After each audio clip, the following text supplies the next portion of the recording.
So Jackie, we're just waiting here as our team gets aligned, waiting for the capsule communicator to communicate with each one of the 6 astronauts to make sure that their comm systems are working. You saw on the bottom right, that is Laura Stiles. Again, we're going to talk more about the crew member 7 role. There are 2 people that play a crew member 7 role. One, we talked about Sarah Knights. She does the training with the astronauts for the 2 days prior, but also Laura Stiles, who is on Capcom, Capsule Communicator. So she's the one who is in our astronauts here. And that's really important because the crew member 7, their role is to make our customers feel comfortable. And we don't have somebody from Blue Origin in the capsule as they go up to space and back.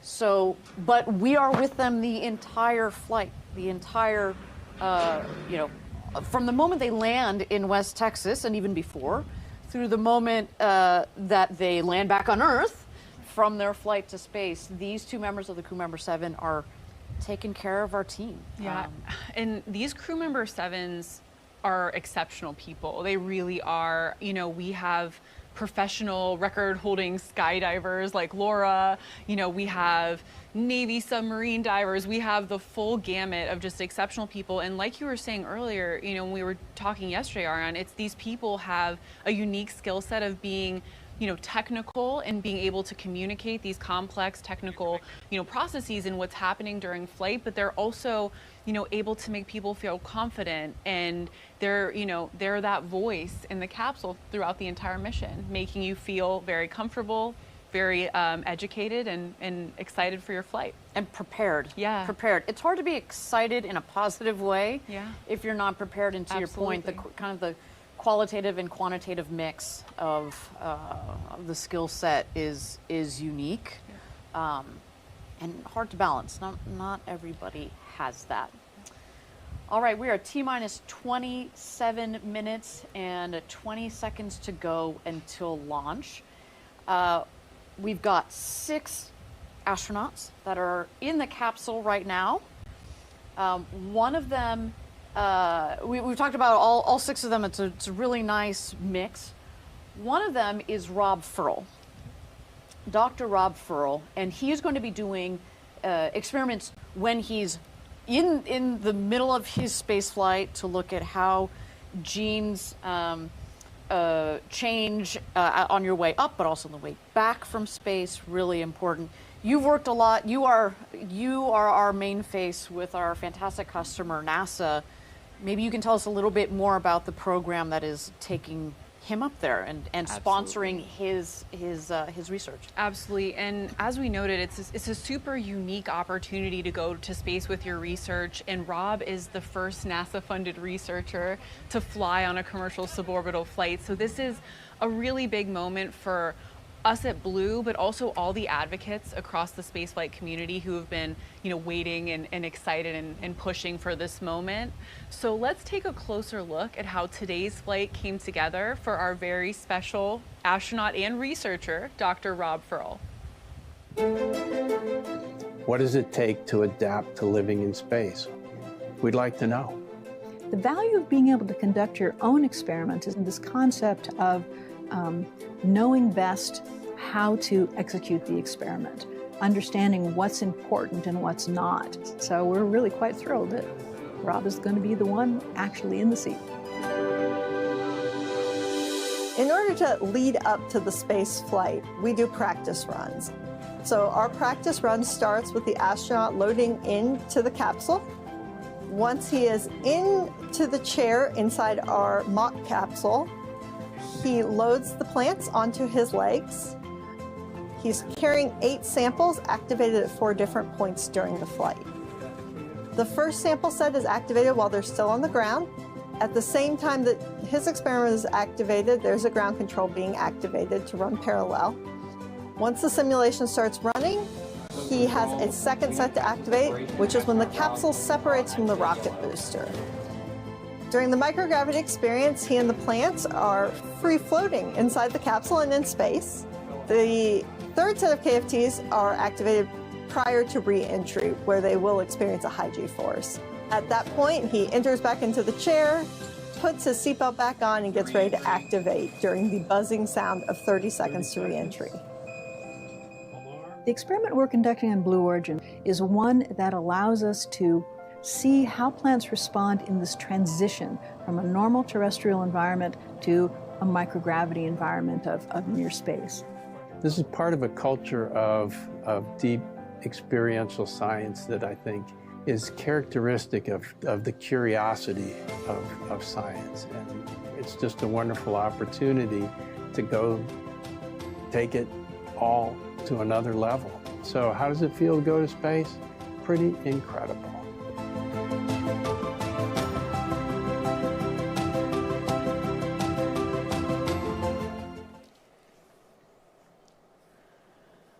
That's so cool. You know, Yes. Jackie, I've been at Blue since our very first mission. And it's been so exciting to watch how New Shepard has evolved over the years from doing payload flights only to now payload and human space flights to also the tended payloads. Science. Let's listen into that comms check. A little garbled, but I can hear you. Copy. I have you loud and clear.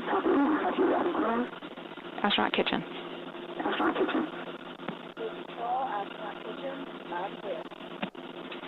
Copy. Phoenix.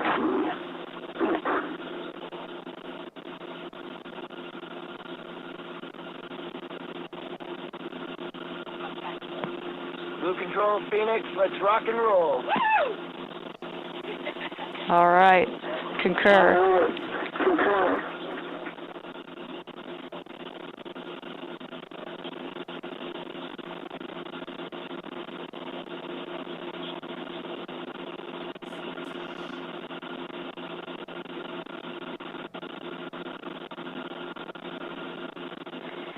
Crew, we are at T-minus 22 minutes and counting. As we proceed, I'll do my best to keep you updated, but for now, just sit back and relax. All right, Jackie, we just heard it there.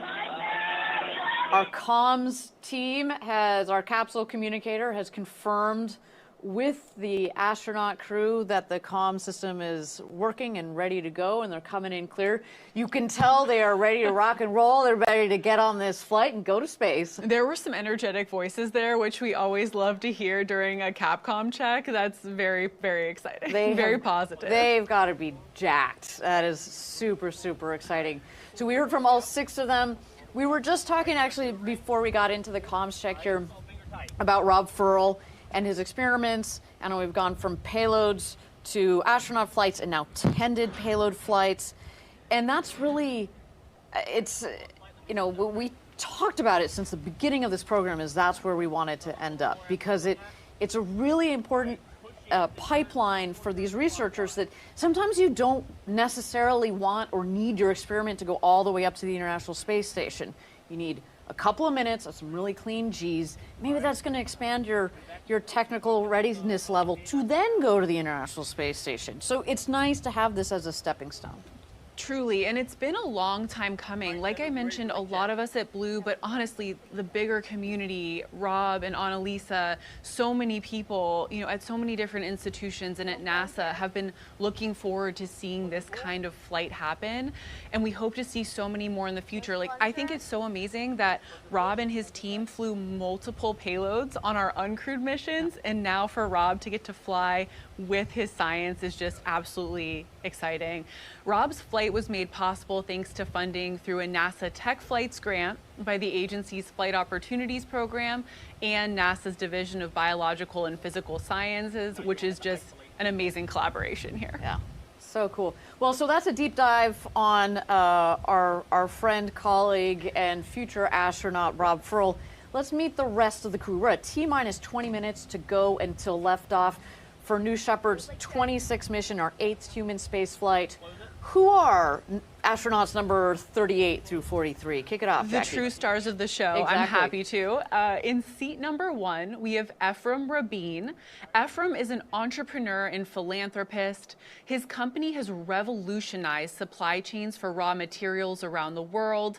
He's a race car driver, chef, avid skier, adventurer, and soon-to-be astronaut. Quite a catalog there. In seat number 2 is Nicolina Elrick, a philanthropist, entrepreneur, and advocate for STEAM, which stands for Science, Technology, Engineering, the Arts, and Mathematics. She's dedicated her life to mentoring aspiring entrepreneurs. She's a spirited explorer and has a lifelong passion for aviation. She's a certified helicopter pilot, and boy, she's going a little bit higher, and we'll have quite a beautiful view today. He's going to have a spectacular view. Let's keep on going. Seat number 3, we've got Eugene Grin. He was born in Ukraine and emigrated to the U.S. in the late 70s to start his career in real estate and finance. He lives in upstate New York as a passionate traveler, and let me tell you, he's going to add a pretty cool destination. I was going to say to his passport, but not really to his passport, I guess. We need to offer stamps. We need to get on that stamp game. Good idea, Jackie.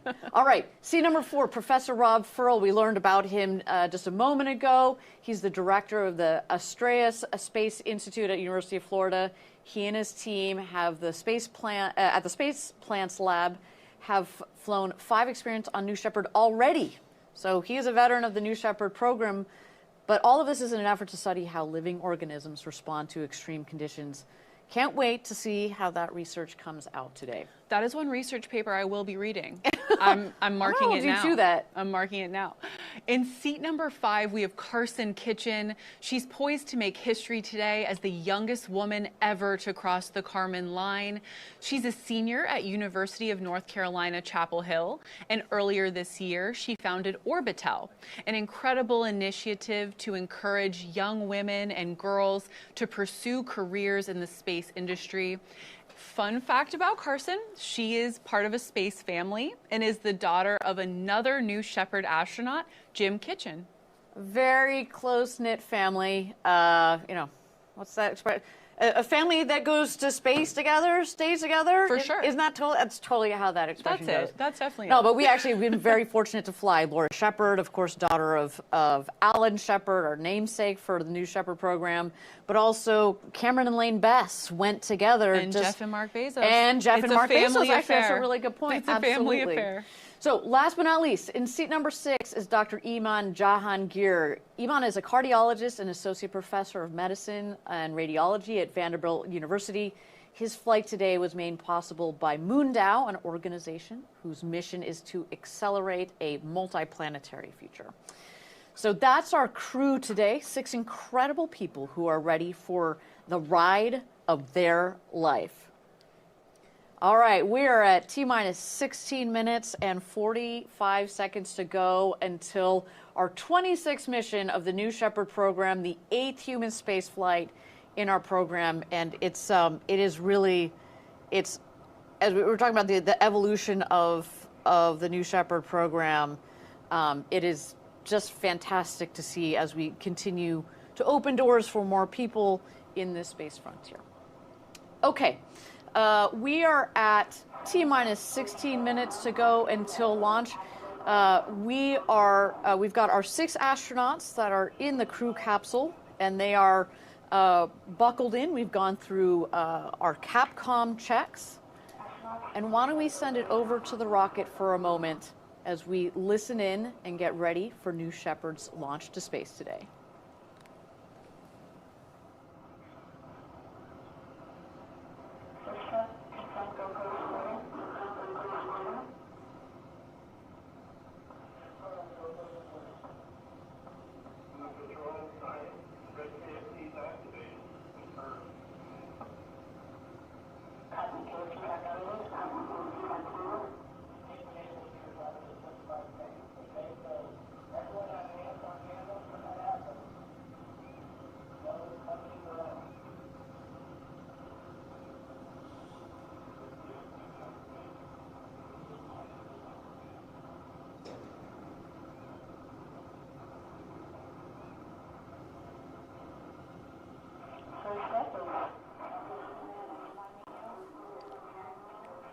Welcome back, everybody. Thank you so much for joining us for New Shepard's 26th mission to space and back, our 8th human space flight.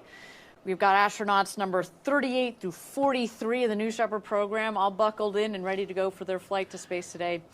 Now, talking about this crew made their very own postcards. We've talked about this postcard program for the Club for the Future. That's our nonprofit. So as part of the tradition, they made their own postcards that will fly to space. Every time we fly astronauts, each one of them creates their own postcard to take with them. We love this. You get to see the artistic side of them. There's Nicolina. These people tend to be a lot better astronauts than I am. A lot better artists than I am. So I'm always a little bit jealous. Now, the reason why we fly these postcards is we want to make space more accessible, primarily to students. Again, this is through our Club for the Future program. We want to see kids around the world get engaged in STEAM, science, technology, engineering, arts, and math. To make the Club for the Future program even more accessible, we recently launched an online way for students to draw digital postcards and send their art to space on New Shepard. If you want to participate in this program to create some inspiring art that literally goes to space, this is a great way to jump in. Anyone can do it. It's free. It's easy. It's just super fun. Go ahead to draw.clubforthefuture.org and you can sketch your idea from the app to space. I love it. There's a lot to be said for that tangible card that's gone to space, but I also love how we're opening up more broadly so that anybody around the world can send something to space and back. Really inspiring. I wish I had that program when I was growing up. Me too. And things are also ramping up for our initiative with Space for All, our nonprofit Club for the Future, and its elite partners, Women in Aerospace, AIAA, and the Space Foundation, are rolling out a multi-year campaign that will help educate and inform audiences about the why. Why do we go to space? What are the benefits?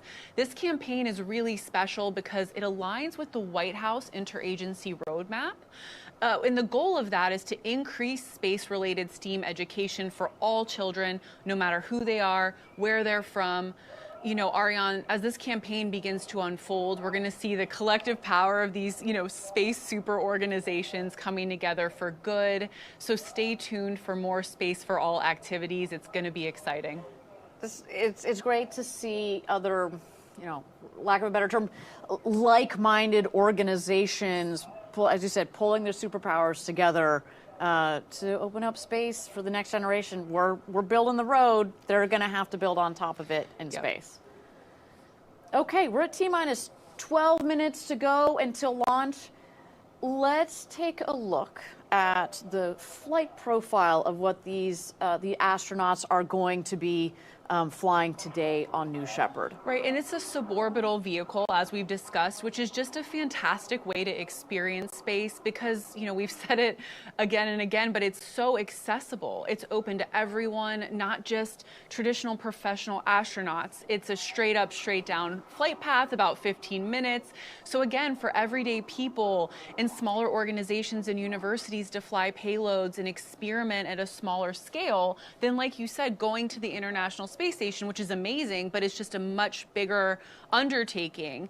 And, this way you can get your results back same day you launch them to space. You can go to space on a 15-minute journey. Again, just everyday people. It's beautiful, clean G's, simple up, simple back down over the Kármán line. Let's check out this video and learn a little bit more. 7, 6. New Shepard's mission 5, begins when the 4, countdown clock reaches 0. 2, 1, 0. At this point, the engine will start and the rocket will lift off of the pad. It will continue under the boost phase for about 2.5 minutes until main engine cutoff. 20 seconds later, the crew capsule will separate from the booster and the astronauts will unharness and enjoy 0G. The crew capsule will continue past the Kármán line to an ultimate apogee of 350,000 feet, or 100 kilometers. The booster will autonomously land on the landing pad, ready to be prepped for its next flight. Around 3.5 minutes after separation, the crew capsule will begin to re-enter Earth's atmosphere. Parachutes will deploy around an altitude of 7,000 feet or 2,100 meters, providing a nice, slow descent back to Earth.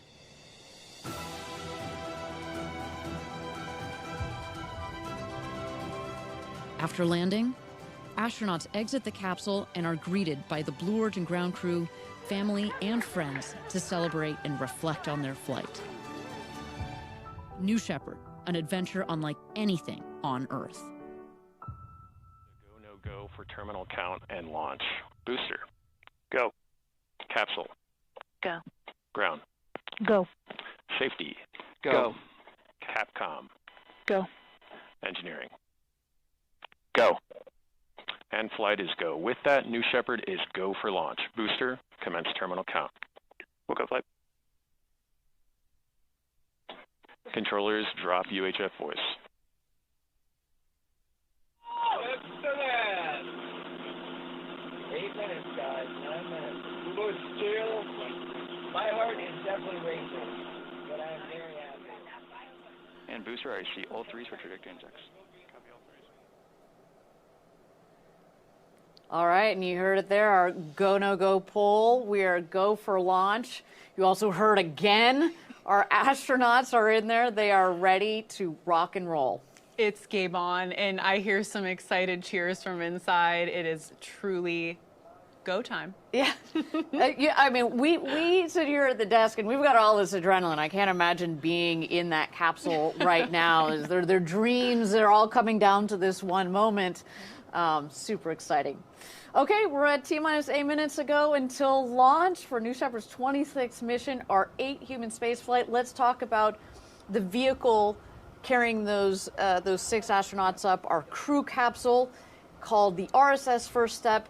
Jackie, we love a good astronaut in the space industry. You wanna talk us through that name? I'm happy to, and this probably won't even be the last acronym today. No. We love acronyms in space.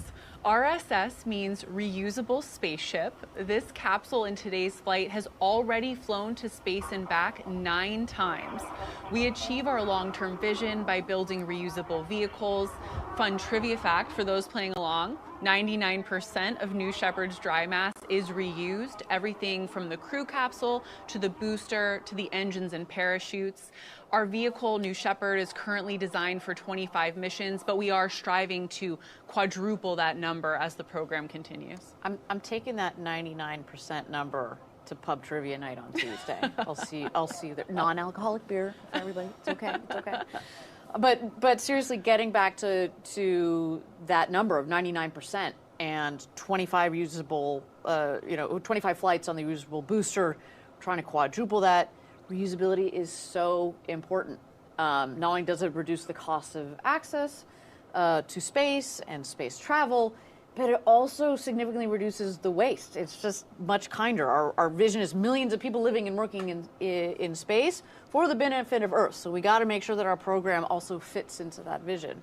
So continuing the trivia facts to that end, New Shepard's engine is fueled by a highly efficient combination of liquid oxygen and hydrogen. So during the flight, the only byproduct of that, again, maybe going to chemistry now, not biology, but the byproduct of that is water vapor. Yeah, so for all of you at home today, when you see that white plume coming out of the base of the rocket, that will be steam. Right. And so it's, it's a much cleaner engine than a lot of the traditional rocket engines that have been used in the past. Okay, we're at T-minus 6 minutes to go until launch. We've got some really cool footage here from the training that our astronauts went through over the last couple of days. So our astronauts joined us about 3 days ago down in West Texas, and then they spend 2 days going through extensive training. So we go through ingress, how do you get into the rocket, egress, how do you get out of your seats and your harnesses, but also out of the capsule itself. We go through emergency procedures. We want to make sure that our team feels comfortable if anything were to happen. And it preps you for those sights and sounds, right? A booster is an active machine, right, that you're on. It's alive. Right, and so those sights and sounds are a really important part of training that they're being prepared for. So I am, thank my lucky stars, while I have not been an astronaut yet, Yet is the operative word there. Is the operative word there. I have gone through the entire New Shepard training program, the hospitality program. Next time, girl, you can come with me. But by the end, basically I did everything minus get into the capsule and go to space and back. And by the end of it, I felt so comfortable, like I could go. And you get, as you said, comfortable with the vehicle, but then also you get to meet the team, not only your crew member 7s that we've talked extensively about, but also the designers, the operators. You go to mission control, you go to the barn, which is where we keep and maintain the vehicles. This is, you know, there's a lot of thought that has been put into that training program. And, you know, I can't give enough kudos to the entire team, also to the crew member 7s that are kind of the face of it as well. There's a really good balance of making sure you've got enough information, but you also know that you don't need to know everything that's going on, you know, behind the scenes. I'm happy to tell you, but like, you don't need all that. We want you to feel comfortable so you can also just lay back, enjoy the flight. And in Rob's case, do your science. And in Rob's case, do your science. No, that's a really good point. Okay, we're at T-minus 3.5 minutes to go until this flight. Super excited. You know, again, there's nothing like a rocket launch and a countdown clock to get you going in the middle of the week at, you know, whatever, 3 o'clock in the morning. But at T-minus 2 minutes here, what we're going to see is the vehicle is going to go into its built-in test. So what we call our bit checks. But those are actually driven by the vehicle itself. So it's a fully autonomous vehicle from T-minus 2 minutes through the launch and landing. Of course, we've got our team, as you've seen there on the on your screen in mission control. They've got their eyes glued to their screens, making sure that everything is within bounds. But the vehicle is driving itself. And so what we're going to see here in a minute, the most visible part of it, the fins at the base of the vehicle, those are going to gimbal back and forth. There are 4 of those fins, 1 on each quadrant. And then you will also see the nozzle. It's kind of hidden in your screen right there. Hopefully we'll get a peek. Also will gimbal back and forth. Those 2 subsystems work together in conjunction to guide the vehicle up. But as it's a reusable rocket, it will fly back down to its landing pad, just 2 miles north from which it takes off. And it's a really beautiful vehicle to watch it work in real life. And so that is what we're about to check out here. Let's tune into the rocket as she gets ready for her 26th mission of this program, the 8th human spaceflight.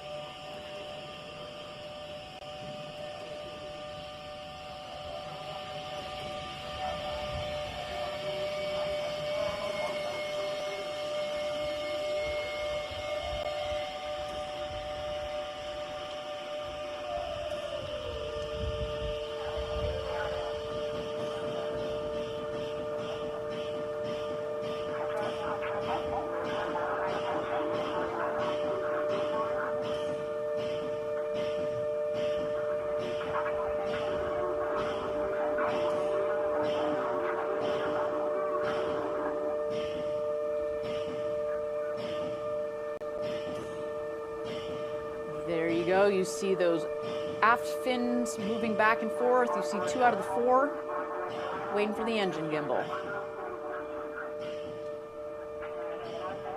There you go, peeking out bottom left of your screen. Jackie, this rocket is looking good and ready for launch this morning.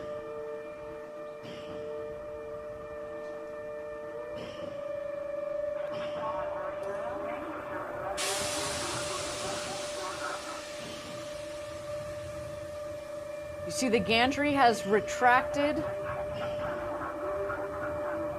These astronauts are going to space. With that, I'm going to turn it over to our mission control team. Godspeed, New Shepard, and enjoy the flight, astronauts. See you when you get home. T-minus 10, 9, 7, 6, 5, 4. Just start. 2, 1.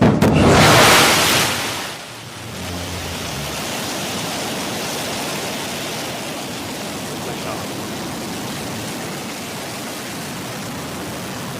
Shepard has cleared the tower. And there she goes. New Shepard has cleared the tower on its way to space. With its crew of 6, they are screaming up towards the Kármán line. You can see the speedometer on your bottom left there, as well as the altimeter. And we're going to follow along with the flight on the left side of your screen with those milestones. First one coming up here is Max Q.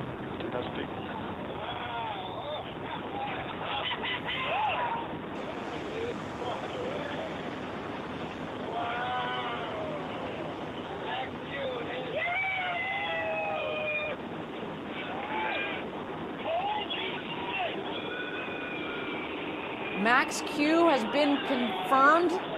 Maximum dynamic pressure. It's when the forces on the vehicle between the atmosphere and the speed are at our maximum. We've punched right through it.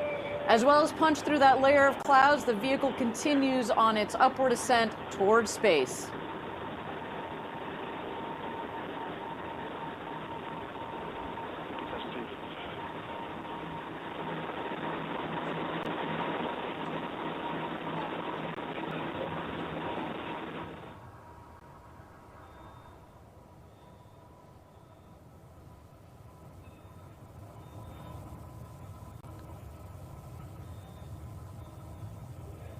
If you are just joining us, we've had a clean liftoff of New Shepard's 26th flight in this program. We are witnessing the 8th human space flight of New Shepard. We have astronauts 38 through 43 on the vehicle on its way to space. Our next milestone here is main engine cutoff. And what we'll witness is the speed will start to come down, but the altitude will continue to go up. When the speed hits 0, it means we have hit apogee.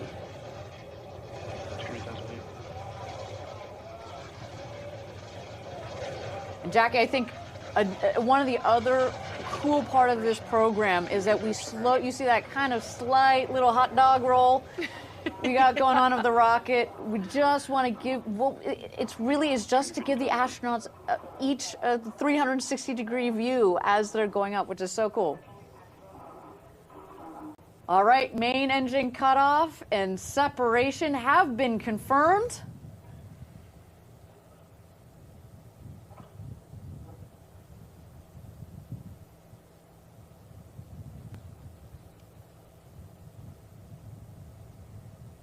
And Jackie, this is when our astronauts are feeling 0G. Dr. Rob Ferl is going to start his experiments up there in the cabin. Hopefully after a little time to look out the window. Yeah, pre-experimentation. I would totally steal at least a couple of looks out of those big, gorgeous windows.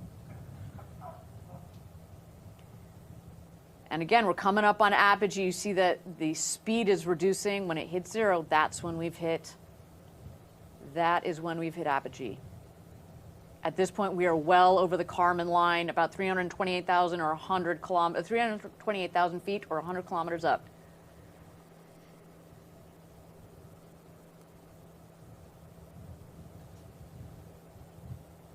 And there it is, apogee. About 340,000 feet.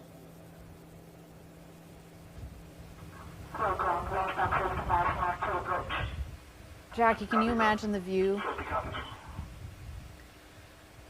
I was talking about being jealous of your astronaut training, but I'm more jealous of them right now. You know, they're unbuckled at the moment. They're turning their somersaults. They are soaking it in. They are, you know, we're witnessing 6 people having their minds blown right now as we speak. But the booster is heading on down, and it will beat the capsule back to Earth. The booster, of course, has a controlled landing on a landing pad just 2 miles north of where it's taken off from. The capsule, less aerodynamically shaped, will land second under 3 parachutes in our landing zone in our valley in West Texas. So far, a nominal flight of our 26th mission to space and back of the New Shepard vehicle, plus our 8th human spaceflight. Congratulations truly to all 6 of our astronauts today. Oh, I'm sorry, our crew who officially have become astronauts. That's right. Massive congratulations. Over the Kármán line.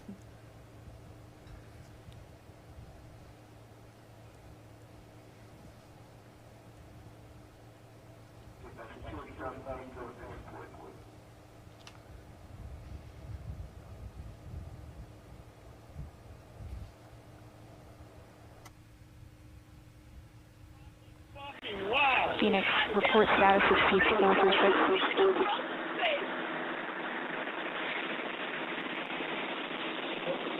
Phoenix, report status. Phoenix, 4, 5, and 6 are in. Hey, Chief, tell them that everyone's in.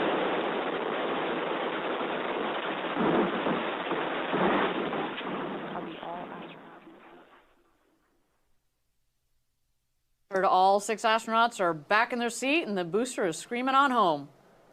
Yeah, as we mentioned, that booster is going to return to Earth a lot faster than the capsule because of the aerodynamic nature of the crew capsule.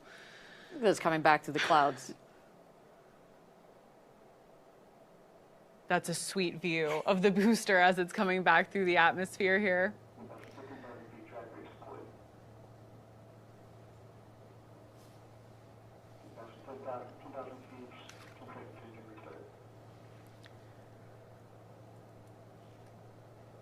So we see the drag brakes have been deployed.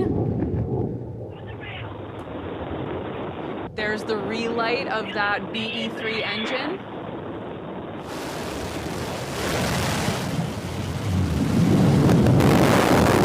That gorgeous hover above the landing pad.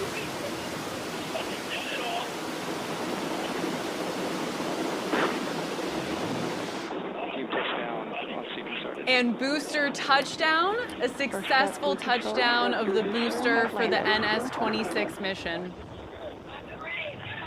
Always a sight to see. Always a sight to see. I mean, it's been going thousands of miles per hour, and then it comes in landing. You see it just kind of hovers there at 5 miles an hour. It's such a smooth descent, and landing. And as a reminder to people, this is so critical to the reusability, because the smoother the landing, the less you jostle the rocket, the less you have to refurbish the rocket, the more uses you can get out of the rocket. Absolutely, and some really cool things here, right? Like those fins you were talking about earlier, our lessons learned with guiding this vehicle back are going to be applied to our next big vehicle, New Glenn. So again, just so many lessons learned from this booster every single mission. Every single mission. Now, the crew capsule is obviously also coming back down to land here. We are going to have first the drogue parachutes that come out. Those are kind of like the guide parachutes. Then we're going to see the mains. They will reef, so they're going to kind of go out just a little bit, and then they fully inflate. And talk about cutting speed. You can already see the speed on the screen there. It comes in at just like 15, 16 miles an hour for nice smooth. There she is. And again, these parachutes, both the drogues and the mains, are essential in providing a gentle touchdown for the capsule. But as we get closer to the ground here, you're going to see a retro thrust system on the base of the capsule, which does kick up a bit of West Texas dust, but it makes for an even smoother touchdown. Then again, you know, like you said, the already slow speed that the capsule is descending at now.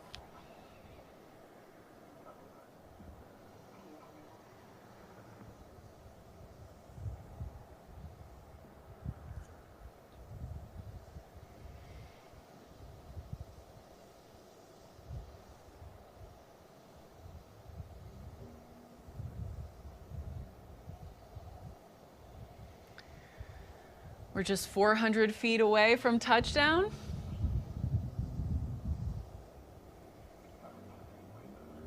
Again, stay tuned for that retro thrust system here.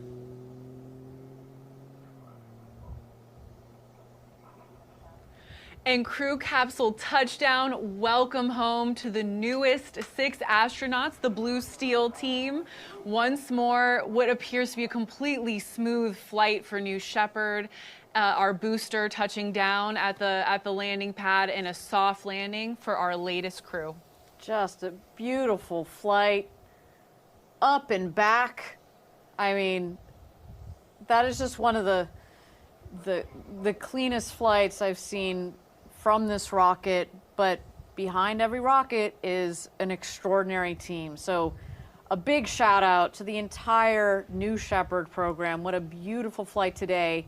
And another congratulations to the 6 newest astronauts. What a day it has been. Now, our capsule recovery team is currently going to be driving out to the convoy to meet the capsule. They're going to safe the capsule and get ready to open the hatch and welcome our astronauts back home. And that convoy includes, obviously, you know, the vehicle team, the New Shepard professionals, but also the family members of our crew who, without a doubt, are excited to reunite with their loved ones, their newly minted astronauts. We saw it earlier in one of the videos, but some of those hugs when their astronauts come back to Earth are probably some of the most memorable, biggest hugs in a lifetime. There's some mean hugs. Those are some mean hugs. We've captured some mean hugs on these webcasts. Well, so talking about friends and family, you know, we talk. These people have dreamed of going to space for a long time, but with those sorts of dreams come friends and family that support in so many ways, emotional and otherwise. And on that note, while we're waiting for the recovery crew to make it out to the capsule, we were able a couple of days ago to have a chat with a very special former astronaut and someone who's got a tight connection with one of today's crew. Let's hear what NS-20 astronaut Jim Kitchen had to say about what this experience is like for astronauts, as well as what his daughter, Karsen Kitchen, may be experiencing right now. All right, we've got a very special guest with us today from our NS-20 crew, Jim Kitchen. Welcome back. How's it feel to be down in West Texas once again? It's exciting to be here to watch another space launch, and here at the iconic El Capitan Hotel in lovely Van Horn, Texas. Well, hey, this isn't just any, space launch. There's somebody very special going up. Tell me about her. This is a special launch. When she was a little girl, my daughter Karsen, she told me definitively that she's going to be an astronaut. And here we are 15 years later, and she's actually going to be an astronaut in going to space in a couple of days. How obviously you're a very proud dad. There's got to be a lot of contradicting thoughts going through your head right now. What are you feeling? Yeah, well put. It's emotional. Her mom and I are here. Our family's coming. Our friends are coming. It's emotional to see someone that's wanted to go to space and is actually, a dream come true. And, to be able to have that dream and to have it fulfilled is amazing. But, I think about Alan Shepard in 1961 going to space, and then his daughter Laura Shepard doing that after. It's surreal to think that she and I are going to be, have that in common. But it's such mixed feelings on this, because it's exciting, but we're also watching this with anticipation. Yeah, that's your baby. It's my baby.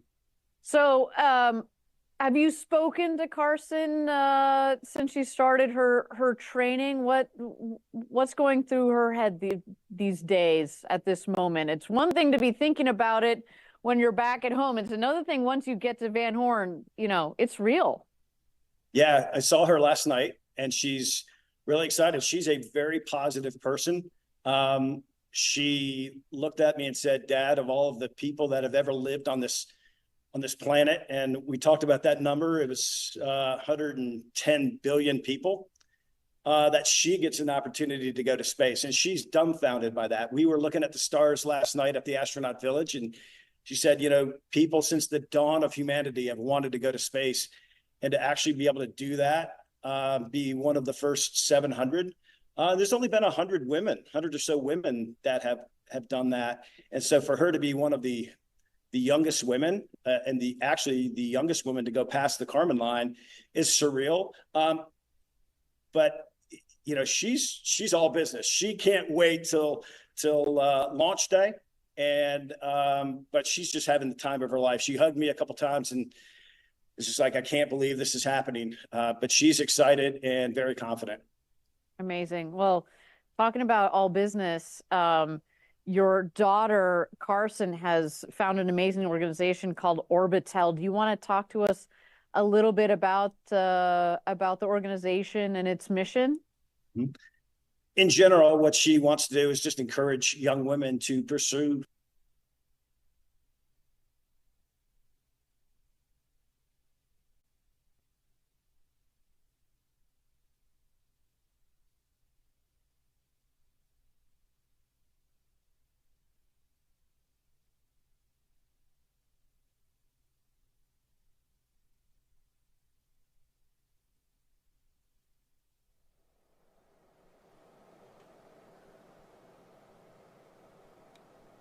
Jackie, as we just saw, Jim Kitchen, a very proud father of his daughter, Karsen Kitchen, one of the newest astronauts we have here. And what we see on the screen, we've got our recovery crew. The first person that ran out there was Sarah Knights, our crew member 7. What she does first is she runs around the capsule to each one of the 6 windows, to each one of the 6 astronauts, gets the thumbs up, and make sure everybody is happy and safe. And then the rest of the team comes in. You've seen passing in the background the Rivian trucks. There goes another one. Those are filled with friends and family that are going to join here in a moment. Of course, first thing is safety. Need to make sure that the capsule has vented whatever it needs to vent, and that we've taken the lines of the parachutes off.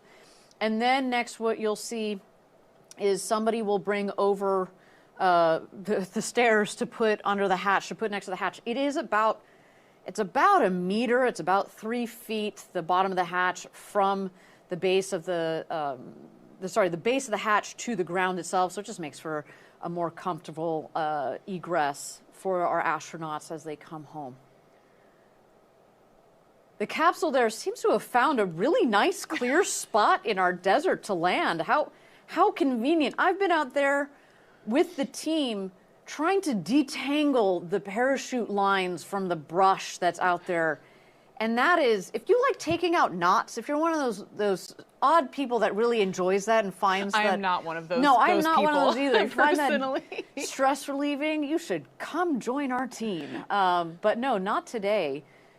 It is a nice, clean landing of the crew capsule. You see the stairs have been put there. So we're just moments away here from the egress of our astronauts and the welcome home from their friends and family. Let's take a look.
Welcome back, everybody, to New Shepard's 26th mission to space and back.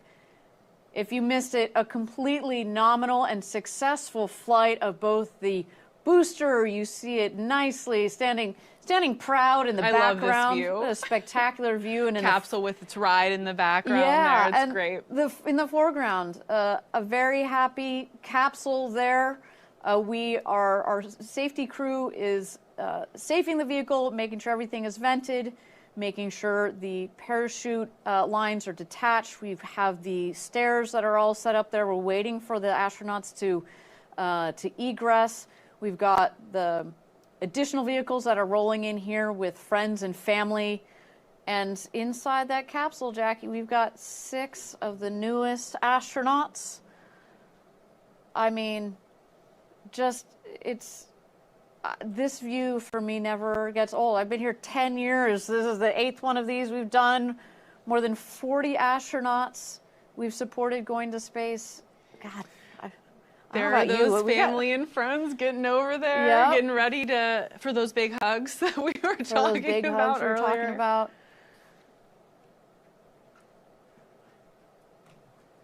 A big congratulations to Karsen Kitchen, who has become the youngest female to cross over the Kármán line, the internationally recognized line of space at 100 kilometers up.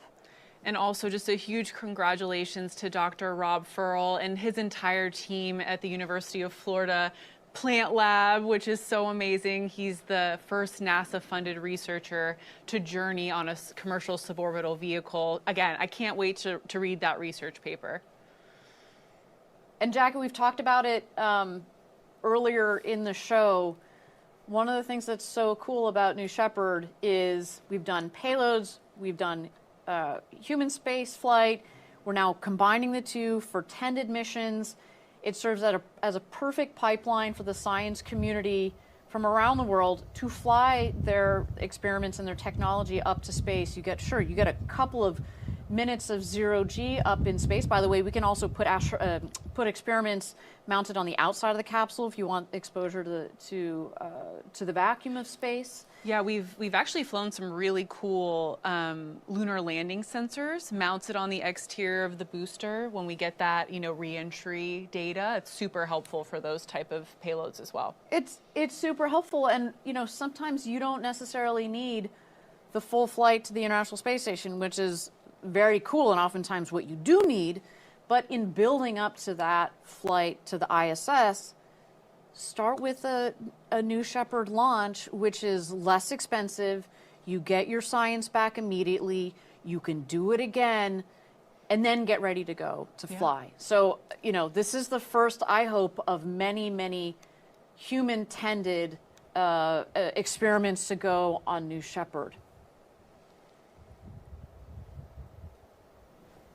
Jackie, I was just looking at the capsule. One of the things that stands out to me, so I've watched a lot of these launches and landings, is, man, the capsule picked a really nice clear spot in the desert. I've been out there with the team when these parachute lines get all, tangled up in the brush, and there are some really nasty pokey plants out there. And I don't know, if you're one of those people that enjoy undoing knots. I'm not. I don't even like untying like a knot in my shoelace, so I'm definitely not one of those people. Yeah. Then come join us for that parachute crew. But here we go. Hatches open. Welcome back, astronauts.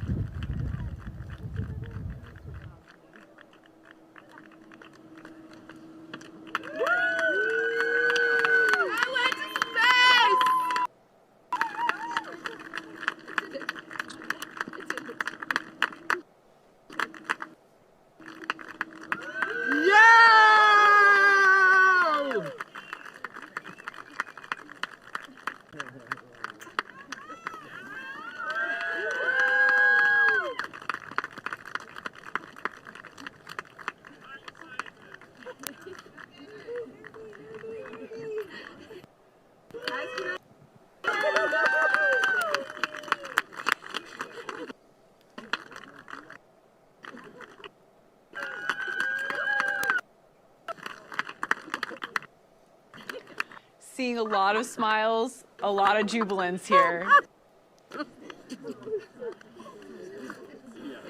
Oh, that is love. That is emotion. How are you feeling? Yeah.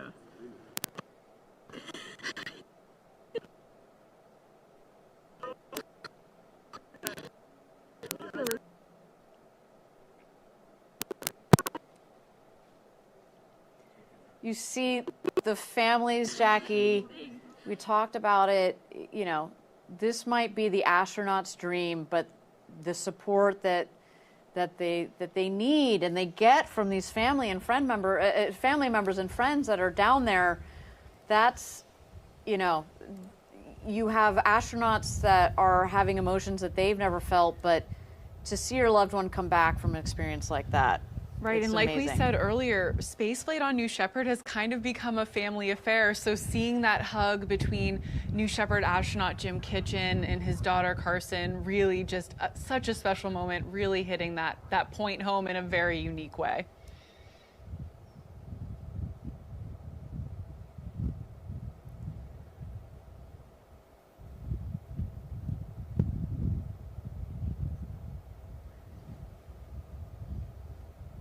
So we've seen all 6 of our astronauts come out again, absolutely jubilant. We saw Dr. Rob Ferl put his University of Florida hat on, representing. As you said, I can't wait to read his research paper on his findings. Yeah, I don't think I've read something like that since high school biology, but I am ready. Now is my time. And I will tell you, when I learned about it in high school, they weren't talking about something like what Rob just did. And so I'm very, very excited for what's to come out of that and the potentially huge impact on science and research. It's just so exciting. Yeah, it is. It's wonderful what boundaries a program like New Shepard can press forward. Obviously, we're looking forward to the next generation, which is New Glenn, our big orbital rocket that will be launching for the first time later this year, and all the doors that it's going to open. Absolutely. And again, you know, really the lessons learned from New Shepard are so applicable to everything we've been doing on New Glenn. We mentioned the fins earlier as just an example, but even with mission operations, right? Conducting a mission like NS-26, all of those lessons learned are directly applicable to our mission operators for New Glenn here in just a few months. In just a few months. And I mean, I can't wait for that day, Jackie. That is, I mean, think about the emotion that we're feeling here today. I'm going to make an analogy. Please, bear with me. It's going to be a bit tortured here. I'm ready for it. 110,000 pounds of thrust on the BE-3 engine. You take that and you multiply by 35, 3.85 million pounds of thrust on the base of the New Glenn rocket. Now you're doing math. So over the course of this webcast, we've hit biology, chemistry, and mathematics. So I just wanted to acknowledge that.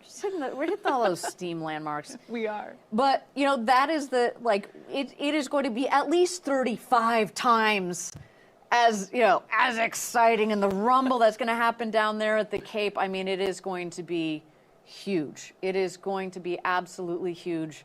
You know, and by the way, just like New Shepard, it will evolve to take humans on board.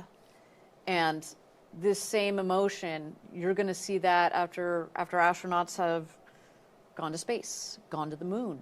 I mean, it's what we're doing here at Blue Origin is no. I just feel very fortunate to be part of the program, part of the company.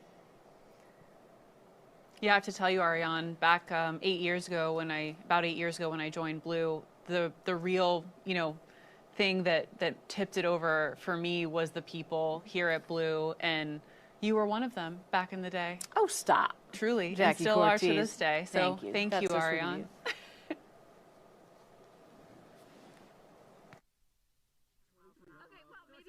Okay, but it just didn't take you very long. That's awesome. No, it didn't take you long at all. I know. The contrast between you, I mean, you kind of black out.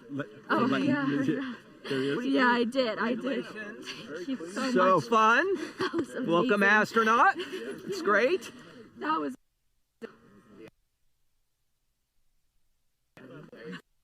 Before.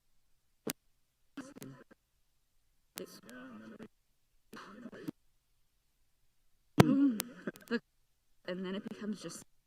Yeah.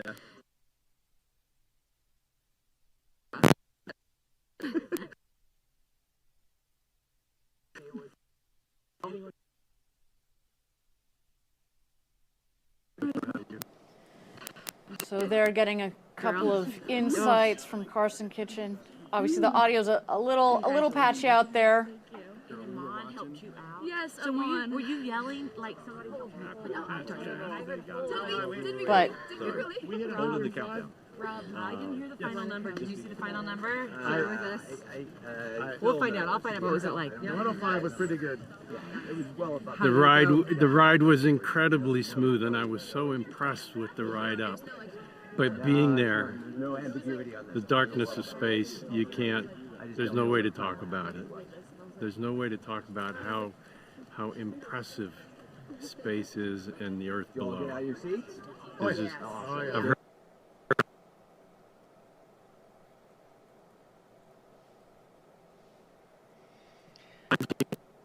Again, yeah, understanding this audio is a little shaky here, but again, we'll get all of these amazing reactions on our socials science clearly, went well. so stay tuned for that after the everything mission. worked the way it was supposed to. The hours, weeks, and months of preparation all went real well. Everything is good. That's I great. couldn't have been a better experience. Thank you for helping us pathfind what this looks like moving forward. I think it's been You bet. There's room and opportunity for scientists You've got lots going of all sizes, shapes, and ages to do this. They really should. There's a lot of opportunity in a ride like that. Thanks you. for flying, Ron. Yeah, the whole Congratulations. thing. You're the best. It's red and Thank orange. There's the fires coming Well, on if the you're looking outside. for a testimonial for the future of human-tended research on New Shepard, I couldn't have said it better myself. So there it is from Dr. Rob Ferl. What just an absolutely incredible day for all of us, and especially for our crew on board NS-26. Karsen Kitchen, Nicolina Elrick, Rob Ferl, Eiman Jahangir, Eugene Grin, and Ephraim Rabin. It was an absolute honor to fly you to space today. If you, listening in, you watching, would like to follow in the pioneering footsteps of these astronauts and purchase a seat on a future ride to space, visit blueorigin.com and click Fly to Space. Pretty straightforward there, right? keep it easy. Your own journey to visit the Kármán line is closer than you think.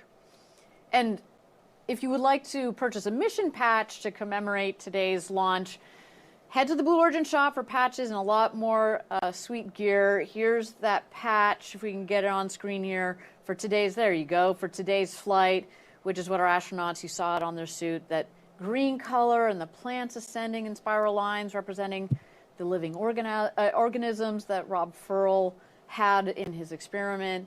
The continuous loop represents Ephraim Rabin's career in supply chain. The heart represents Dr. Eiman Jahangir's career as a cardiologist. The spiral line towards space represents Eugene Grin's passion for travel. And the children at the bottom represent Karsen Kitchen and Nicolina Elrick's childhood dreams to go to space. But they also represent Club for the Future's mission to inspire and mobilize future generations to pursue STEAM careers. Now, if you want to join us and build a road to space, we have hundreds of positions open across all of our facilities across the U.S. You see it there, including machinists, programmers, from Florida to Alabama to our headquarters up in the state of Washington. Just visit our website for more details at blueorigin.com/careers. Everybody, thank you so much for joining us. My name is Ariane Cornell. Jackie, it was a pleasure to have you here at the desk with me. Always a pleasure, Ariane, and with our third webcast And host. with our third webcaster here, the future astronaut. Thank you so much for joining us until our next launch, Gradatum Ferociter.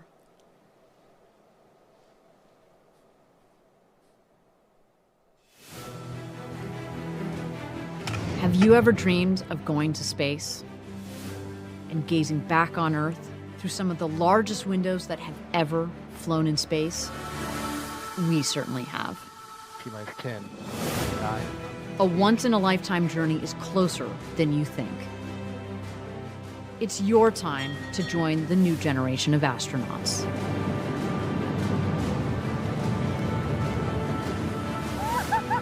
To book your flight, visit blueorigin.com and click Fly to Space. Tell us as much as you can about yourself. We welcome you to the final frontier.